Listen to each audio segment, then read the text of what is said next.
Petroleum मसनूआत की कीमतों में इजाफे के बाद महंगाई का तूफान कैटेगरी 1 में दाखिल हो चुका है। ट्रांसपोर्टर्स ने किरायों में इजाफे का बम गिरा दिया। आटा, चावल, दाल सब कुछ महंगा हो गया। 2 वक्त की रोटी का हसूल दुश्वार हो गया। बिल पे बिल, पेट्रोल की कीमत पर दूसरे हफ्ते इजाफा। महंगाई का तूफान कैटेगरी 1 में दाखिल हो गया। पहले बिजली की कीमतों से लगा 440 वाट का झटका, फिर पेट्रोलियम मसनूआत के जरिए महंगाई की दहकती आग पर तेल छिड़क दिया गया।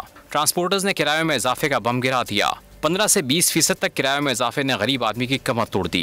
गुड्स ट्रांसपोर्ट ने भी किराए बढ़ा दिए। मुल्क भर में आटे के 20 किलो की थैली की कीमत में रिकॉर्ड इजाफा। कराची में 3200, हैदराबाद 3100 और इस्लामाबाद में 3000 का हो गया। गरीब के लिए दाल भी बड़ा माल बन गई। फैसलाबाद में दालें फी किलो 70 रुपए से 150 रुपए तक महंगी हो गईं। शहरी बिलबिला उठे। ये सारा कुछ जो हो रहा है वो पेट्रोल डीजल की कीमतों की वजह से हो रहा है।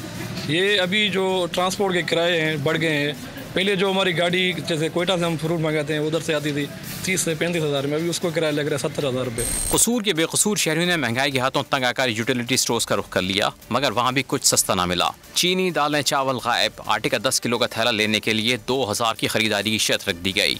शहरी कहते हैं हर तरफ से अखराजात का बोझ बढ़ रहा है, जबकि बेरोजगारी में इजाफा और आमदनी में कमी हुई है। आखिर जाएं तो जाएं कहाँ? अगर आपको हमारी ये वीडियो पसंद आई है तो हमारे चैनल को सब्सक्राइब करें और बेल आइकन पर क्लिक करें।